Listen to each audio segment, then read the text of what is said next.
सदगुरु कबीर साहब जी कहते हैं, फिरहूं का फूले फूले फूले। मनुष्य क्या चीज के अहंकार में फूले फूले फिरता है। प्राणी पदार्थ, अनुकूल प्राणी पदार्थ मिलते हैं, पुत्र परिवार मिल जाते हैं तो आदमी फूले नहीं समाते हैं। कोई प्रशंसा करती है तो फूले नहीं समाते हैं।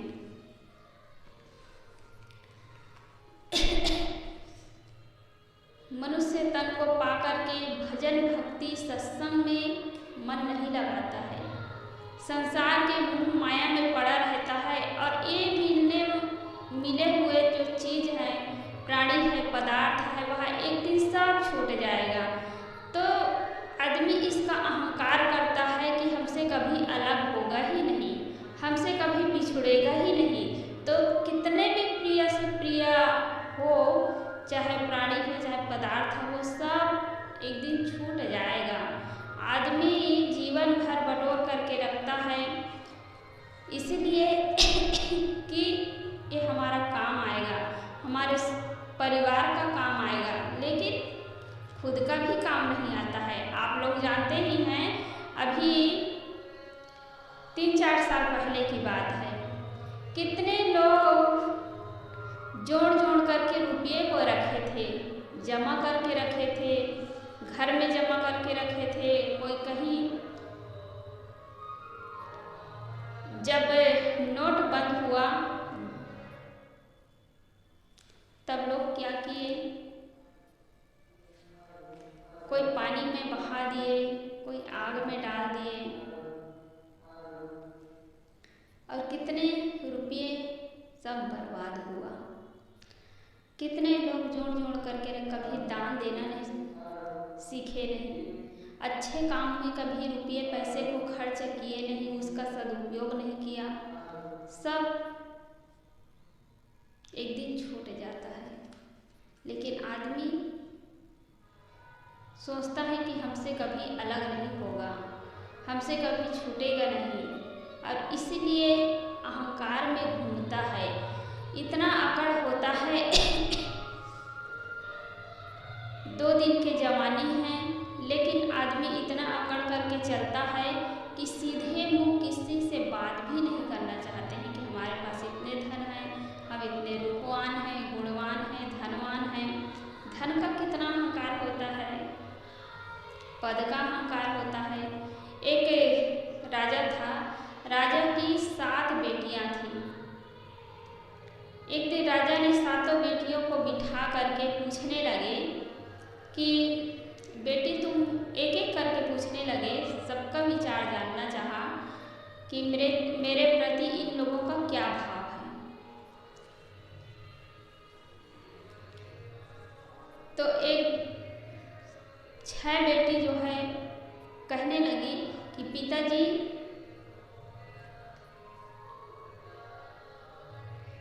राजा पूछने लगे अपनी बेटियों से कि तुम लोग किसके भाग्य का खाते हो।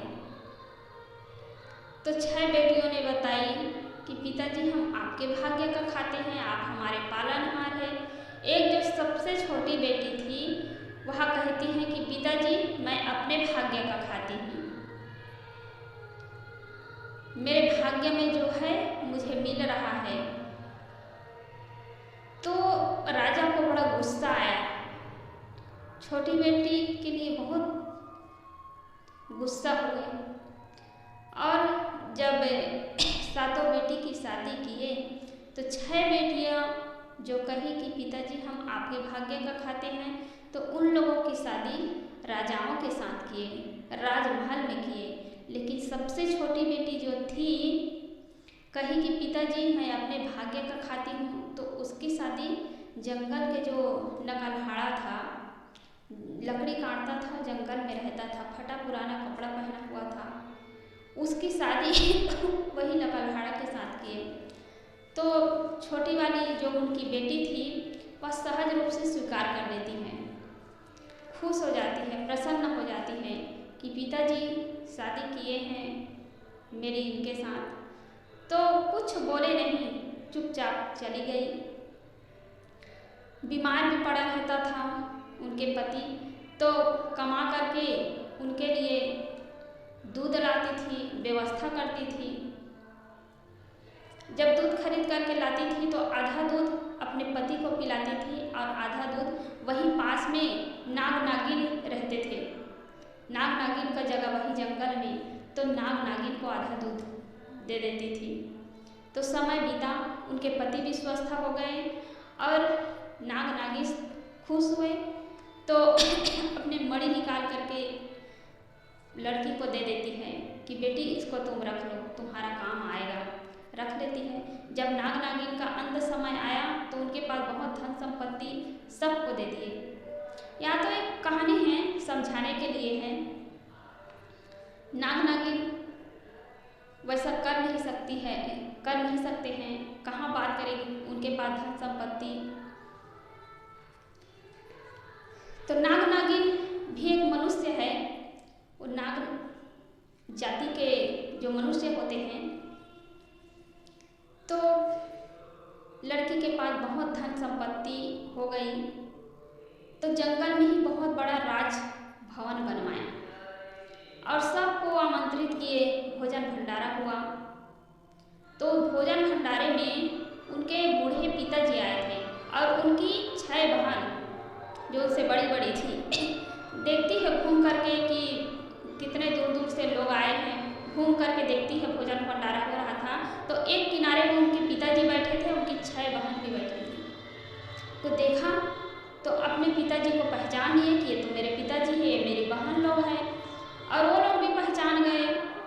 उन लोगों के पहले तो राजमहल में शादी हुई, राजमहल में थे, लेकिन परिस्थितियाँ ऐसी बदली कि सब भिखारी हो गए, भीख मांग करके खाना पड़ता था, ऐसी स्थिति आ गई। तो उनके पिताजी जो राजा थे, उनके पास भी ऐसी परिस्थिति आई, उनको भी भीख मांगना पड़ा। तो सब उनके पिताजी और उनकी 6 बहन सभी ने अपनी बहन से माफ़ी मांगने लगी, क्षमा मांगने लगी कि बहन हमें माफ़ कर देना, हमें क्षमा कर देना। सबका अहंकार चूर हो गया कि हमारे पास इतना धन है, इतनी संपत्ति है, इतने बड़े राजा है। तो समय बदलता रहता है, तो इसलिए कभी धन का अहंकार नहीं करना चाहिए, रूप का कभी अहंकार नहीं करना चाहिए, पद का कभी अहंकार नहीं करना चाहिए। यहाँ तक कि जो दान पुण्य करते हैं वो लोग भी अहंकार करते हैं कि हमारे जैसे कोई दानी नहीं है, हमारे जैसे कोई पुण्य आत्मा नहीं है, हमारे जैसे कोई परोपकार करने वाले नहीं हैं, हम इतने बड़े भक्त हैं भगवान के, ये अहंकार होता है। एक बार नारद जी को बहुत अहंकार था कि मैं विष्णु भगवान का बहुत प्रिय भक्त हूँ। एक बार नारद जी विष्णु भगवान के पास जाकर के पूछने लगे कि भगवान आपके सबसे प्रिय भक्त कौन है? तो विष्णु भगवान ने कहा कि मेरा प्रिय भक्त अमुक गांव के एक किसान हैं। नारद ने कहा किसान? सबसे बड़ा भक्त तो मैं हूँ भगवान। नारद ने कहा सबसे बड़ा भक्त तो मैं हूँ भगवान, मैं आपका दिन रात नाम लेता रहता हूँ, मुझसे बढ़कर कौन भक्त हो सकता है? तो विष्णु भगवान ने कहा कि अमुक गांव में एक भक्त है, किसान है, उनके दिनचर्या देख करके तुम आना। तो चले गए नारद जी, जा करके देखा तो वह किसान जो है सुबह उठ करके स्नान करके विष्णु भगवान के मूर्ति के पास बैठ करके सुमिरन भजन करता था और उसके बाद अपने खेत जुताई का काम है, खेत खलिहान का काम है, उसका काम करता था। फिर शाम को जब घर में वापस आता था तो विष्णु भगवान के मूर्ति के पास फिर वही भजन सुमिरन करता था। तो देखा विष्णु भगवान, नारद जी सब चीज़ को देख करके विष्णु भगवान के पास पहुँचते हैं और कहते हैं कि भगवान आप कहते हैं कि अमुक गांव के किसान आपके बहुत बड़े प्रिय भक्त हैं, लेकिन उनके पास तो आपका नाम लेने के लिए भी समय नहीं है और मैं तो दिन रात आपका नाम लेता रहता हूँ, तो मुझसे बढ़कर थोड़ी वो भक्त है। तो विष्णु भगवान समझ गया कि इनके अंदर में बहुत ज़्यादा अहंकार है, अहंकार आ गया। तो विष्णु भगवान ने क्या किया कि अमृत से भरा हुआ एक कलश दिया विष्णु भगवान जी को और कहा कि इसको लेकर के तुम तीनों लोकों में परिक्रमा करके आना। नारद जी चले गए।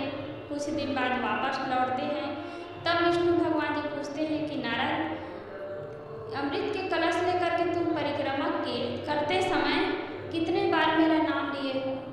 तो नारद ने कहा कि भगवान एक बार भी नाम नहीं लिया, क्योंकि विष्णु भगवान कह दिए थे कि इनमें से एक बूंद भी नीचे नहीं गिरना चाहिए।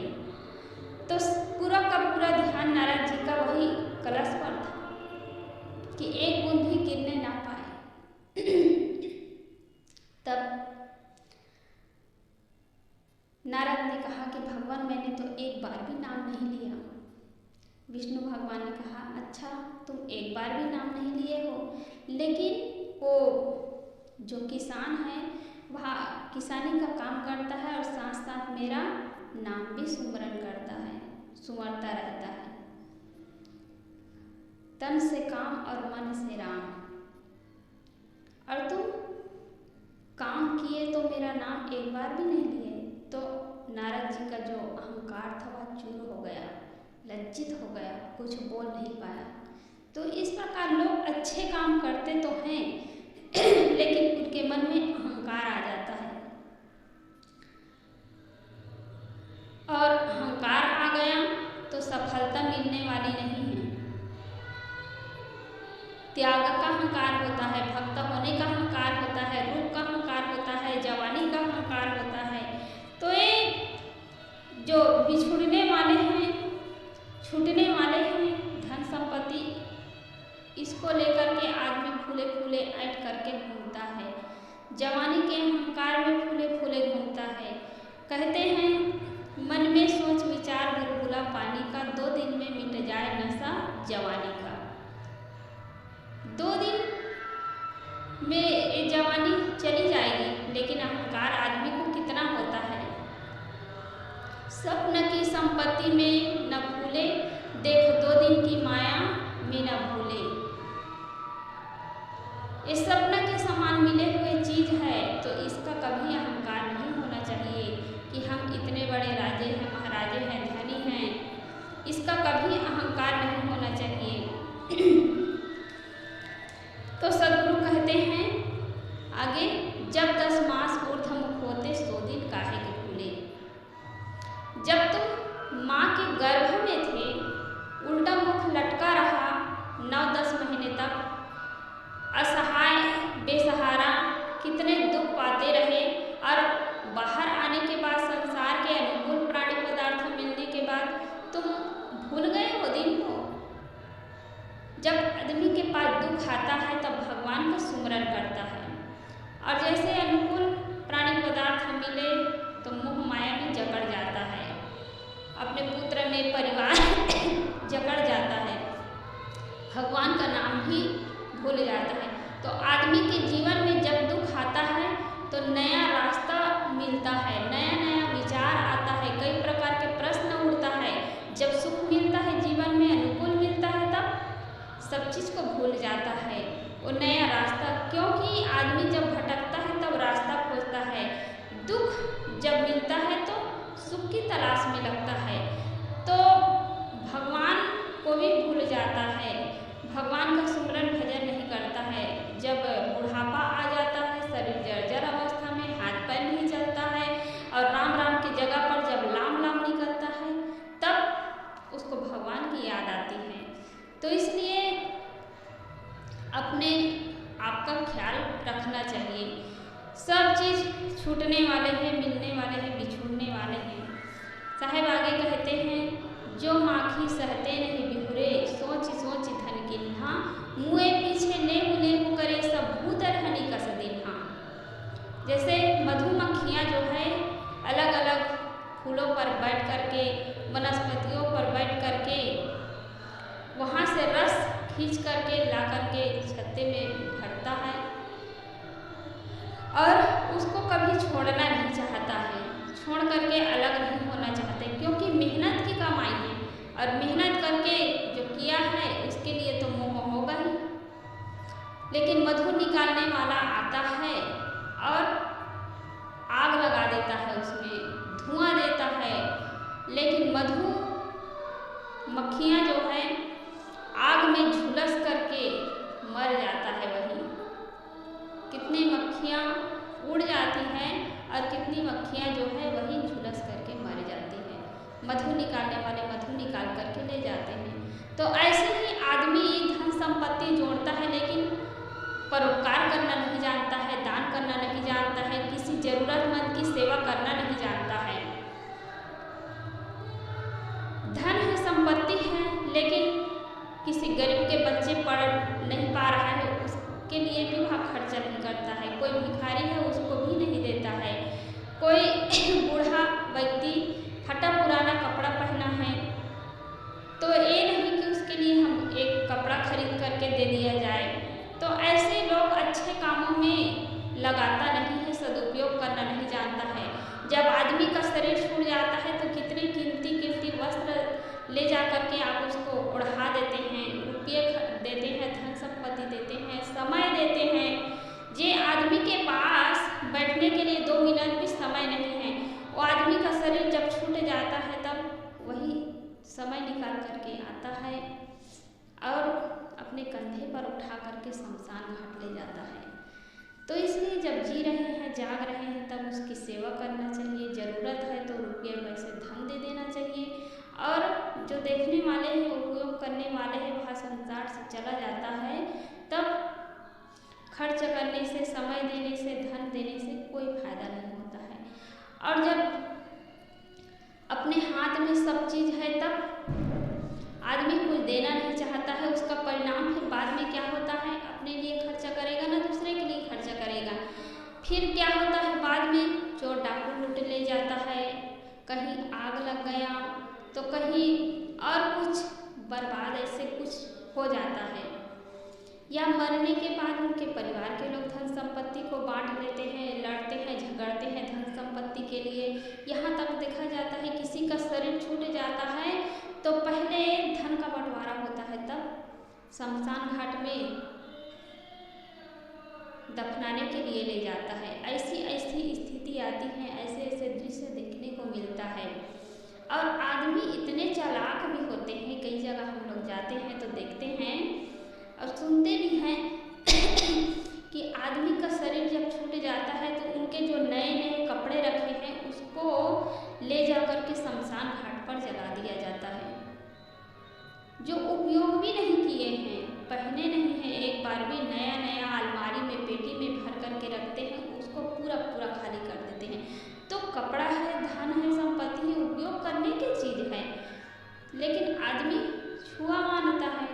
और इतने चालाक है आदमी कि कपड़े नया नया है उसको तो ले जा कर के शमशान घाट में जला देते हैं, लेकिन वही शमशान घाट में उस मुर्दे शरीर छूटने के बाद जो नाक में, कान में, गला में, हाथ में, पैर में जो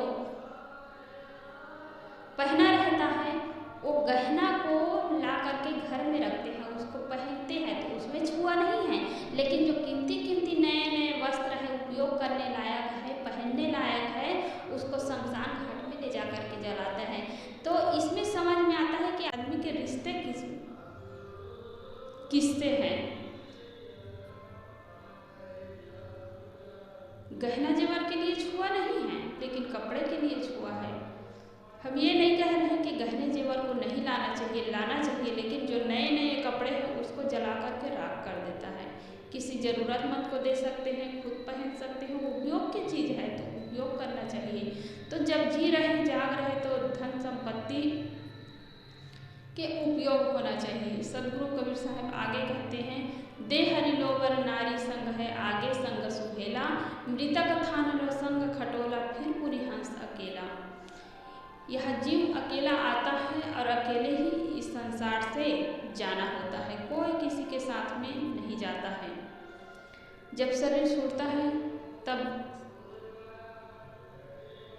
डेहरी तक जो प्रिय मानी गई जो पत्नी है वहाँ जाती है, और कुछ दूर तक जो परिवार के लोग हैं, निकट के लोग हैं, वो लोग जाते हैं, और शमशान घाट तक यह शरीर जाता है। उसके आगे तो जीव को अकेला ही यात्रा करना पड़ता है। तो जो बीच में मिला है वह बीच में ही बिछुड़ जाता है। जब जन्म लेता है यह जीव माँ के गर्भ से बाहर आता है, किसी से रिश्ते नाते नहीं, गर्भ से बाहर आते ही माता पिता जुड़ते हैं, भाई बहन जुड़ते हैं, दादा दादी, नाना नानी, कितने रिश्ते नाते दुनिया के लोग जुड़ते हैं। लेकिन जब जीव गर्भ से बाहर नहीं आया है तब तक कोई रिश्ते नाते नहीं हैं। तो जीव जब जाता भी है इस संसार से तो कोई किसी के साथ में नहीं जाता है। हम देखते हैं कि किसी का जाते जाते 3-4 लोगों का एक्सीडेंट एक साथ हो जाता है, फिर भी कोई जब जीव निकलता है शरीर से तो अलग अलग जगह ही जाता है। जहाँ आशा तहाँ बासा हुई। भले बाहर से देख रहे हैं कि एक साथ शरीर छूटा है, मिनटों में ही एक साथ चला गया दुनिया से, लेकिन जब जाएगा तब अपने अपने कर्म कमाई के हिसाब से ही उनको जन्म मिलेगा, वहीं पर जाएगा। तो इस संसार में कोई किसी के साथ में नहीं आता है। बहुत भीड़ भी छूट जाएगी, टूट जाएगा नाता, जीव पथिक आया एकला ही और अकेले जाता।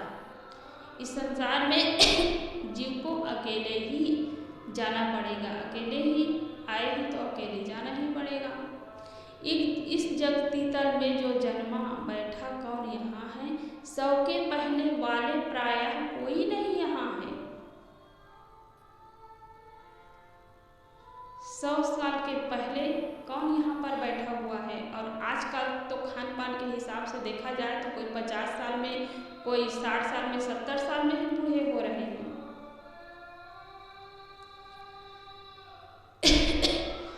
तो इसलिए ये पुत्र है, परिवार है, धन संपत्ति है, इसका कभी अहंकार नहीं करना चाहिए। ये सब छूट जाएगा, ये बिछुड़ने वाला ही है।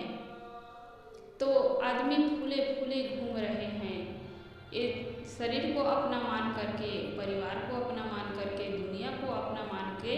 तो इसलिए ये मानव शरीर की सार्थकता तब है कि इसका उपयोग हम अच्छा कर ले। मानव जीवन बार बार मिलने वाला नहीं है। बड़े ही पुण्य के प्रताप से आज हमें मानव जीवन मिला है।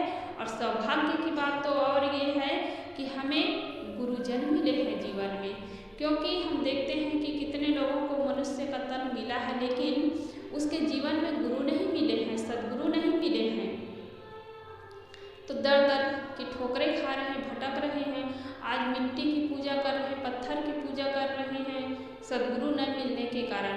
तो हमें यहाँ मानव तन मिला है, साथ साथ गुरुजन मिले हैं। सत्संग भजन के लिए समय निकाले, परोपकार का काम करें, धर्म का काम करें, यही संग साथ में जाने वाला है। और जिस चीज़ को लेकर के आप अहंकार में ऐड करके घूमते हैं, सीधे मुँह किसी से बात नहीं करते हैं, तो ये सब यही छूट जाएगा। साथ में अच्छी कमाई ही जाने वाली है, इसलिए हम अच्छी कमाई कर लें।